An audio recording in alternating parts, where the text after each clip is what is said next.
Paano kung sabihin ko sa inyo na ang potensyal ng inyong sariling katawan para sa kaligayahan ay maaaring muling magising sa loob lamang ng 3 minuto? At paano kung magagawa ninyo ito gamit lamang ang paraan ng inyong paghinga at pagtayo? Hindi ko tinutukoy ang mga hormone cream o komplikadong ehersisyo. Ang tinutukoy ko ay 2 simpleng pamamaraan na maaaring simulang gamitin ng sinumang babae ngayon upang maibalik ang maayos na daloy ng dugo, palakasin ang inyong likas na sigla, at pakalmahin ang isip upang muling maranasan ang tunay na intimasiya. Hindi ito katang-isip lamang. Ito ay agham at ipapakita ko sa inyo kung paano ito gumagana. Ako po si Dr. Mila De La Paz, isang manggagamot na dalubhasa sa kalusugan ng kababaihan. Ginugol ko ang aking karera sa pagtulong sa mga babaeng tulad ninyo, mga babaeng nasa kanilang 60s, 70s, at higit pa na inakala na kailangan na nilang tanggapin ang paghina bilang kanilang bagong katotohanan. Natulungan ko ang libo-libo sa aking mga pasyente na muling matuklasan ang kanilang enerhiya, kumpiyansa, at koneksyon ng hindi umaasa sa butika. Ang ibabahagi ko sa inyo ay marahil ang pinakasimple at pinakamabisang paraan na nakita ko. Ito ang katotohanan para sa maraming kababaihan.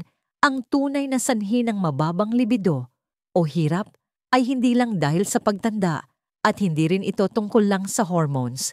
Ito ay isang bagay na mas simple at mas madaling ayusin.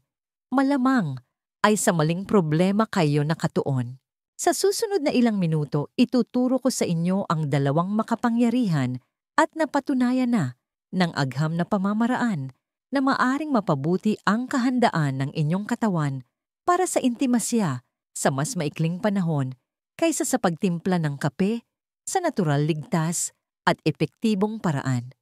At samahan ninyo ako hanggang sa huli dahil malapit sa dulo, ibubunyag ko ang isang karaniwang gawi ng karamihan sa mga nakatatandang babae tuwing umaga na tahimik na umuubos ng inyong sigla at nakakasama sa inyong hormonal balance nang hindi ninyo namamalayan. Bago tayo magsimula, kung nakakatulong sa inyo ang ganitong prangka at siyentipikong payo, hinihikayat ko kayong mag-subscribe para hindi ninyo makaligtaan ang mga tip na partikular na idinisenyo para tulungan ang mga babaeng tulad ninyo na manatiling malakas, may tiwala sa sarili at malusog sa anumang edad. Pagkatapos ninyong basahin ito, kung naging mahalaga ito para sa inyo, paki-type po ang 1 sa comments. Kung hindi naman i-type ang 0 at sabihin sa akin kung paano ko pa mapapaganda ang nilalamang ito para sa inyo. Simulan natin sa unang pamamaraan. Nagsisimula ito sa isang bagay na ginagawa ninyo buong araw nang hindi iniisip ang inyong paghinga. Ang hindi alam ng karamihan sa mga kababaihan ay ang paraan ng inyong paghinga ay maaring patayin ang response ng inyong katawan sa kaligayahan o buksan itong muli sa loob ng ilang minuto. Ang unang paraan na ito ay tinatawag na 4-2-6 breathing technique at isa ito sa pinakamabilis at pinakamakapangyarihang paraan upang pakalmahin ang pagkabalisa, pabutihin ang sirkulasyon at ibalik ang inyong likas na kakayahan para sa kaligayahan at intimasiya. Hayaan ninyong ipakita ko kung paano ito gumagana. Ang 4-2-6 breathing technique. Magiging tapat ako sa inyo.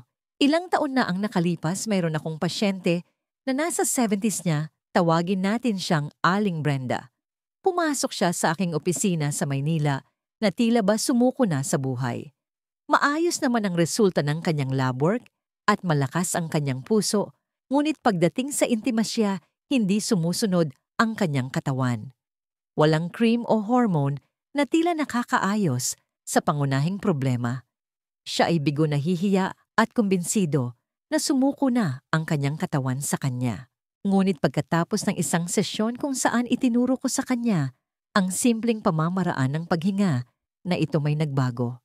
Hindi dahil pinilit niya, kundi dahil sa wakas ay binitiwan niya ang tensyon na tahimik na sumasabotahe sa kanya sa loob ng maraming taon. Ang hindi napapagtanto ni Aling Brenda at ng napakaraming kababaihan ay isa sa pinakamalaking hadlang sa malusog na pagkasabik ay ang pagkabalisa. Kapag nakakaramdam ang inyong katawan kahit kaunting stress, nagiging mababaw ang inyong paghinga at naninikip ang inyong pelvic floor. Iniisip ng inyong utak na ito ay panganib. Sa halip na payagan ang pagre-relax at daloy ng dugo sa inyong pelvic region, naghahanda ang inyong katawan na tumakas. Ang reaksyong iyon ay maaring nagligtas sa ating mga ninuno, ngunit ito ay isang sakuna para sa intimasiya. Ang 4-2-6 breathing technique ay isang paraan upang mabawi ang kontrol. Dahan-dahang huminga paloob, gamit ang ilong sa loob ng 4 na segundo. Pigilin ang paghinga sa loob ng 2 segundo. Pagkatapos, dahan-dahang ilabas ang hangin sa bibig sa loob ng 6 na segundo. Ulitin ang siklong yon sa loob lamang ng 2 minuto. Ang ginagawa nito ay nagpapadala ng senyales sa inyong nervous system na kayo ay ligtas. Binababa nito ang adrenaline, pinaparelax ang mga kalamnan sa balakang at hinihikayat ang daloy ng dugo pabalik sa mga lugar na mahalaga para sa kaligayahan. Sa gayon ang inyong katawan ay maaaring tumugon sa paraang nararapat. May mga pasyente akong naramdaman ang pagkakaiba sa loob ng wala pang 3 minuto, mas panatag, mas bukas, at oo kapansin-pansing, mas handa. Ito ay isang napakaliit na gawain ng paghinga, ngunit kapag ginawa ng may intensyon, maaari nitong ganap na baguhin kung paano tumutugon ang inyong katawan. Hindi kailangan ni Aling Brenda ng isa pang reseta.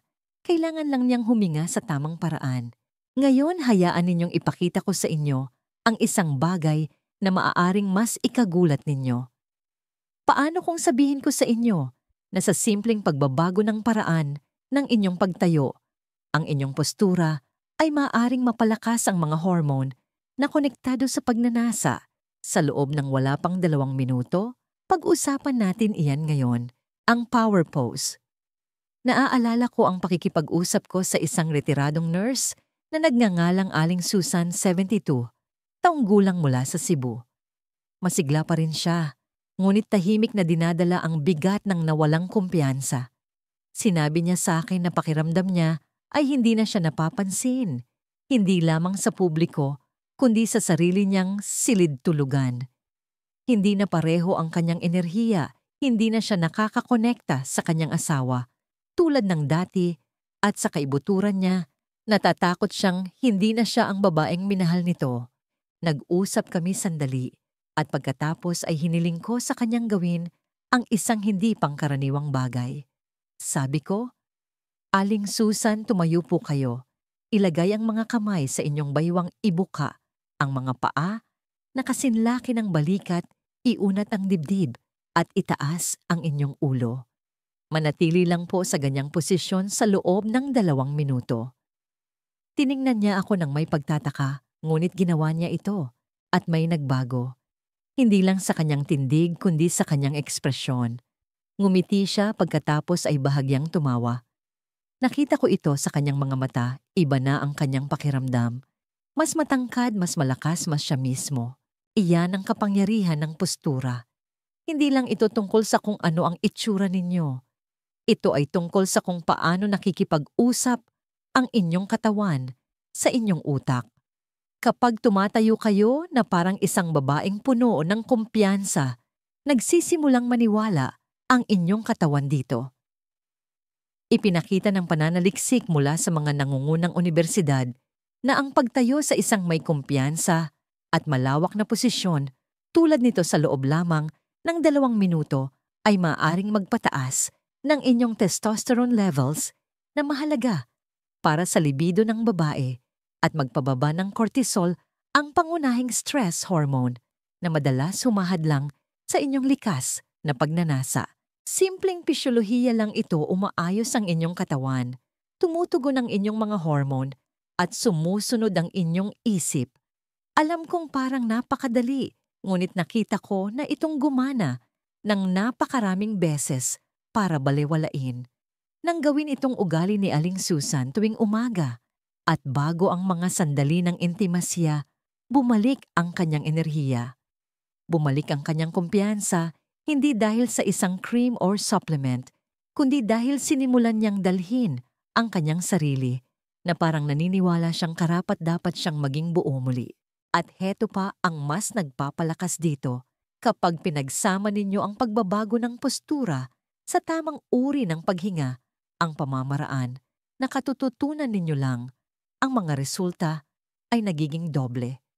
Ngunit ang tunay na sikreto sa pangmatagalang pagbabago ay hindi lamang sa kung ano ang ginagawa ninyo. Ito ay sa kung gaano kadalas ninyo itong ginagawa. Iyan ang susunod nating tatalakayin. Bakit epektibo ang dalawang ito? Kapag pinagsama mayroong isang bagay na napakalakas sa pagkakita sa isang babae na muling kumonekta sa isang bahagi ng kanyang katawan na akala niya ay matagal nang nagtaksil sa kanya. Naaalala ko ang isang pasyente na nagngangalang Aling Helen, 68, mula sa Davao, na lumapit sa akin pagkatapos ng maraming taon ng tahimik na pagkabigo. Sinubukan na niya ang mga hormone lubricant, kahit na therapy, ngunit wala sa mga ito ang nagbigay sa kanya ng kasiguraduhan o kumpiyansang hinahangad niya. Ang pinakatumatak sa akin ay kung gaano kapagod ang tono niya nang sabihin niyang, "Doc, gusto ko lang pong maramdaman ulit na ako ito." Itinuro ko sa kanya ang mga pamamaraan ng paghinga at postura hindi umaasa ng agarang mahika, ngunit alam kung ano ang posible kapag pinagsama ang mga ito. Pagkalipas ng 2 linggo, bumalik siya na may ibang-iba ng tono sa kanyang boses. Sabi niya, "Doc, hindi ako makapaniwala na isang bagay na napakasimple ay nagparamdam sa akin na kontrolado ko na ulit ang sarili ko." At iyon na mismo yon. Kapag humihinga kayo ng may intensyon, kumakalma ang inyong nervous system at ang inyong katawan ay nakakapag-relax at nakakapagbukas. Kapag tumayo kayo sa power pose, umaayon ang inyong mga hormone at nakikinig ang inyong katawan. Ngunit kapag ginawa ninyo pareho, nagpapadala kayo ng isang malakas at nagkakaisang mensahe sa inyong utak, "Ako ay ligtas. Ako ay may kakayahan. Ako ay handa na." Ang kombinasyong ito ay hindi lamang mekanikal. Ito ay emosyonal. Ibinabalik kayo nito sa inyong katawan at pinatatahimik ang ingay sa isip na madalas humahad lang sa pagkasabik. Hihinto kayo sa sobrang pag-iisip, hihinto sa pag-aalala tungkol sa inyong magiging reaksyon at hahayaan na lang ninyong maramdaman ng inyong katawan ang kung ano ang disenyo nito. Ang pagbabagong iyon ay maaaring parang isang himala, ngunit hindi. Ito ay biyolohiya na gumagana pabor sa inyo. Kapag lumabas kayo mula sa estado ng stress at pumasok sa isang estado ng pagkakahanay, sa wakas ay magagawa na ng inyong katawan ang trabaho nito. Iyon ang naramdaman ni Aling Helen.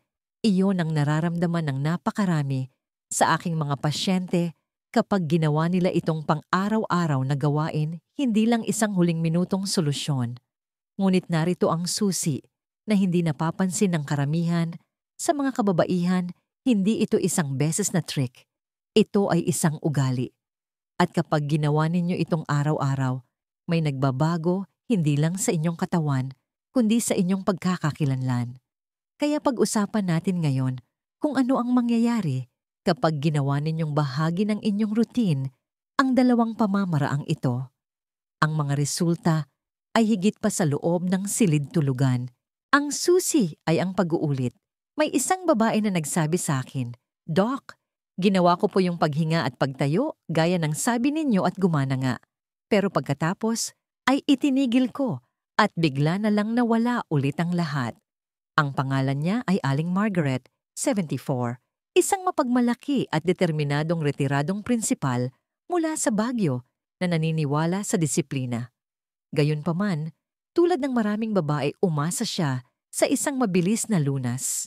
Ngunit narito ang katotohanang sinabi ko sa kanya. Ang tunay na pagbabago ay hindi nagmumula sa isang pagkakataon lang. Ito ay nagmumula sa pag-uulit.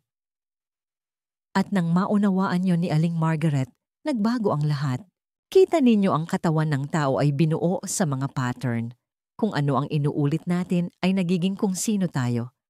Kung paanong lumalaki ang mga kalamnan sa regular na pagsasanay, ang inyong nervous system, inyong mga hormone, at inyong sirkulasyon ay lahat tumutugon ng pinakamahusay kapag pare-pareho ang mensahe.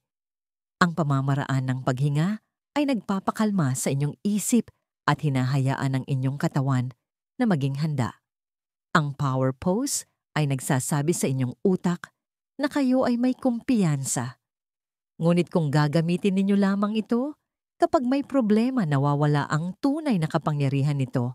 Dahil kapag ang dalawang gawaing ito ay naging pang-araw-araw na ritual, sinisimulan nilang baguhin ang inyong mga panloob na sistema. Hindi ninyo na kailangang subukang makaramdam ng pagkasabik. Alam na ng inyong katawan kung paano tumugon. Nagsimula si Aling Margaret na gawin ang dalawa tuwing umaga, bago magkape at muli sa gabi bago matulog. Walang dramatikong nangyari 4 na minuto lang bawat araw. Pagkaraan ng 1 buwan, pumasok siya sa aking opisina na may ibang uri ng enerhiya. Hindi lang po sa intimasya, Doc, sabi niya. Ito ay kung paano ko na ulit nararamdaman ang tungkol sa aking sarili.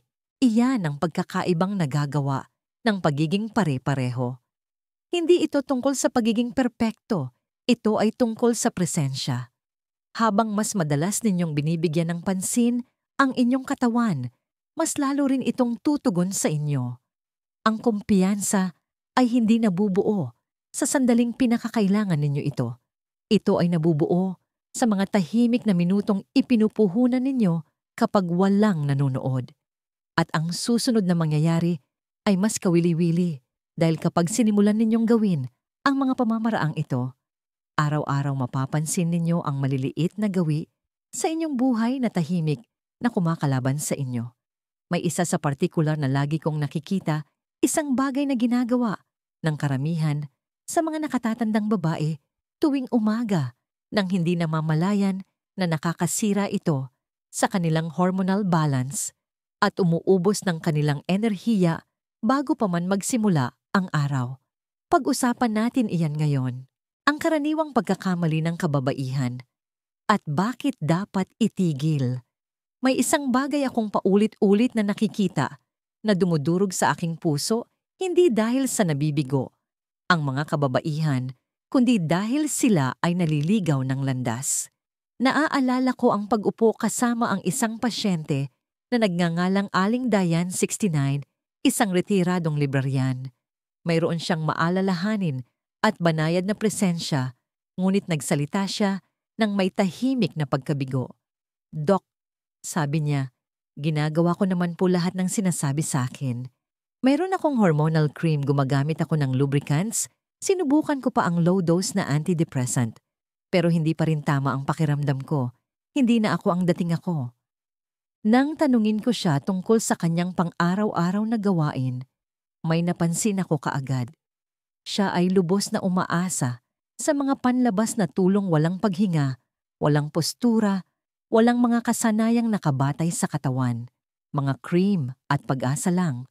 At heto ang sinabi ko sa kanya nang may kahinahunan, ngunit may diin. Ang problema po ay hindi sa inyong pagsisikap, Aling Diane. Ang problema ay sinusubukan ninyong lutasin ang isang issue ng buong katawan gamit ang isang panandaliang lunas. Ang mga tulong tulad ng hormones o kahit antidepressants ay hindi ginawa para tugunan ang tunay na pinagmumulan ng issue na sa maraming kaso ay pagkabalisa, mahinang sirkulasyon o kawalan ng balanse sa nervous system. Mas malala pa ang mga gamot tulad ng SSRIs at anti-anxiety pills ay maaaring magpahina ng inyong nervous system. Kaya kahit na gusto ng isip ninyo ang intimasya, hindi natatanggap ng katawan ang mensahe. Maaari nitong pababain ang pagnanasa, bawasan ang pandama at sa paglipas ng panahon, gawing dependent ang inyong katawan sa mga ito para lang makaramdam ng normal. Hindi iyon paggaling, iyon ay pagtatakip. Ang kailangan ng mga babaeng tulad ni Aling Diane at marahil kahit kayo ay bumalik sa inyong katawan, hindi takasan ito. Kailangan ninyong mabawi ang natural na ritmo ng paghinga at postura, hindi sugpuin ang inyong sistema sa pamamagitan ng mga kemikal o cream. Ang katotohanan ay kapag binibigyan ng mga kababaihan ang kanilang mga katawan ng tamang senyales, araw-araw at palagian, ang mga resulta ay madalas na mas mahusay kaysa sa anumang maiaalok ng reseta. Hindi ibig sabihin na laging mali ang mga medikal na tulong, ngunit dapat sila ang backup plan, hindi ang pundasyon. Nang maunawaan yon ni Aling Dayan, nang simulan niyang gawin ang mga pang-araw-araw na pamamaraan na yon, mas naramdaman niyang kontrolado niya ang sitwasyon.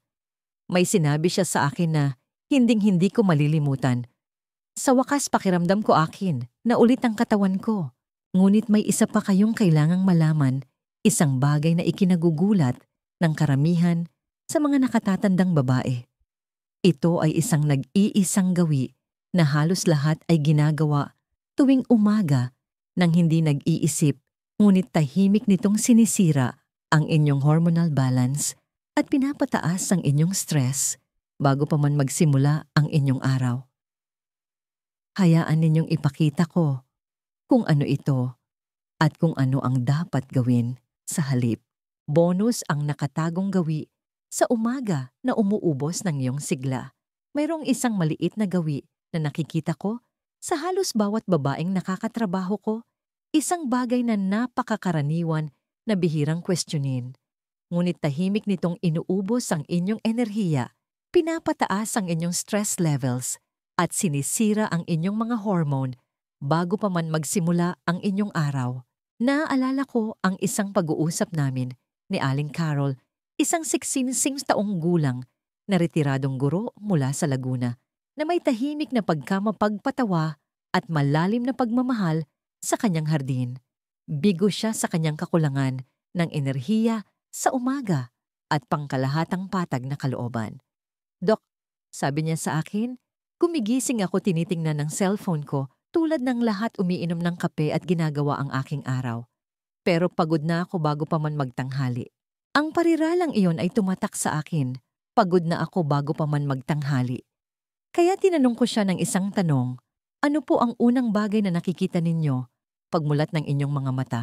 Agad ang kanyang sagot, ang cellphone ko po, mga email mula sa mga anak, ang balita, minsan social media. At naroon na. Kita ninyo sa sandaling tingnan ninyo ang inyong cellphone pagkagising, na pagkagising sa umaga, lalo na ang pagbabasa ng mga nakaka-stress na email, nakakabahalang balita, o mga mensahe, nagpapadala kayo ng signal sa inyong utak na nagsasabing maging alerto, maging tensyonado, maging handa sa gulo. Tumataas ang cortisol, ang stress hormone. Ang inyong nervous system ay lumilipat sa stress mode.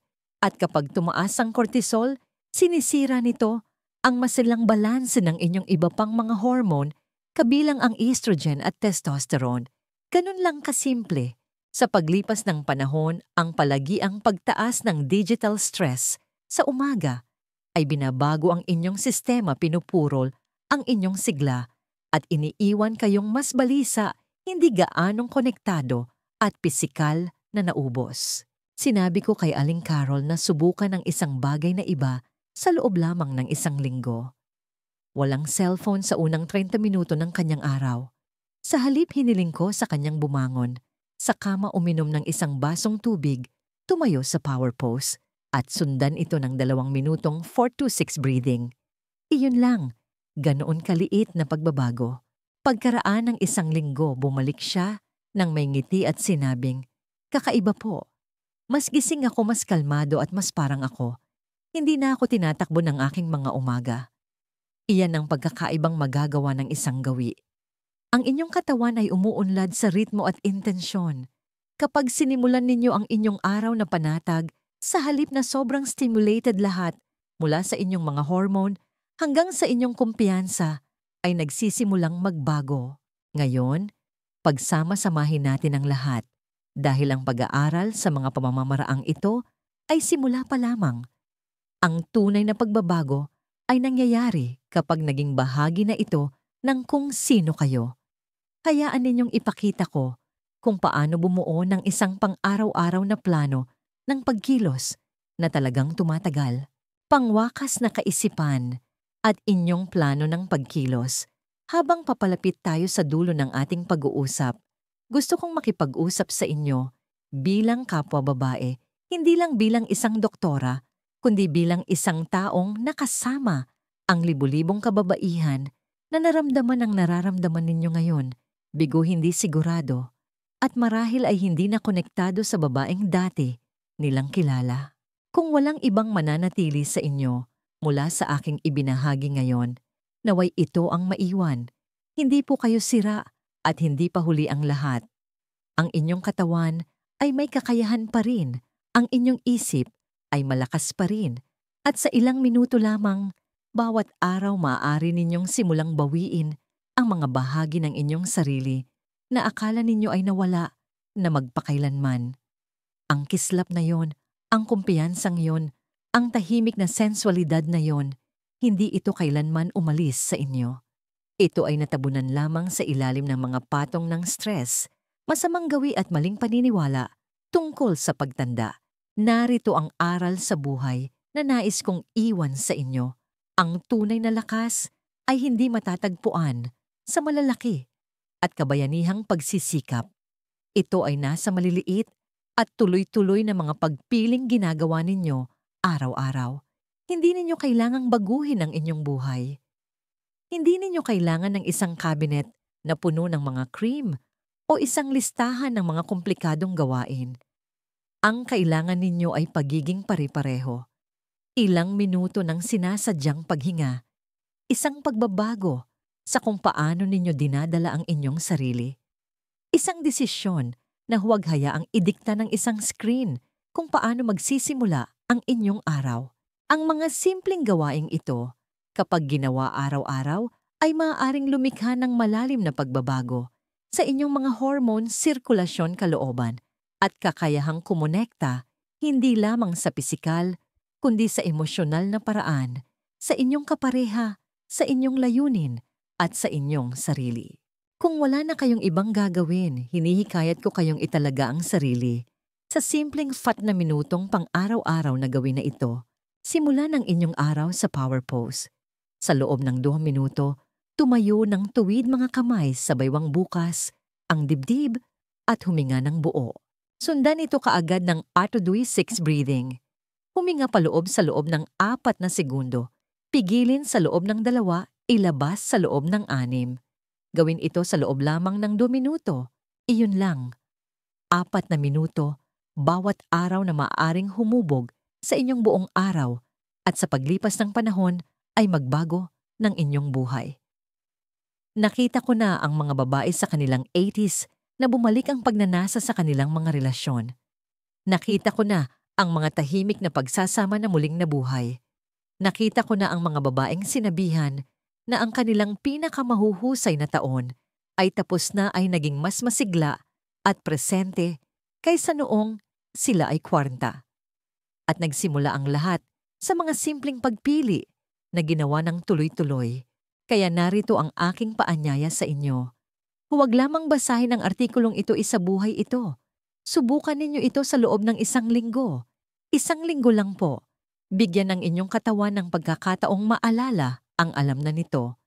Maaaring magulat kayo kung gaano kabilis itong tutugon kapag itinigil ninyo ang paglaban dito at sinimulan ninyong makipagtulungan dito. Kung nakatulong sa inyo ang mensaheng ito, kahit kaunti ipaalam ninyo sa akin sa comments. I-type po ang 1 kung handa kayong seryosohin ito.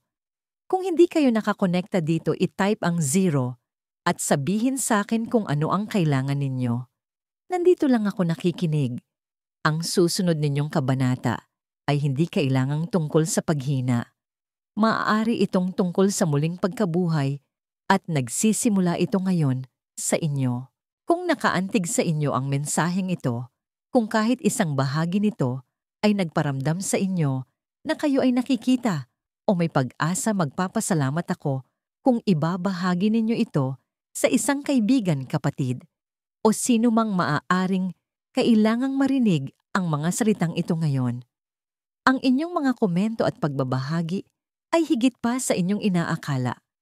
Nakakatulong ito na gabayan kung ano ang susunod kong gagawin at nagpapaalala sa ibang kababaihan na hindi sila nag-iisa.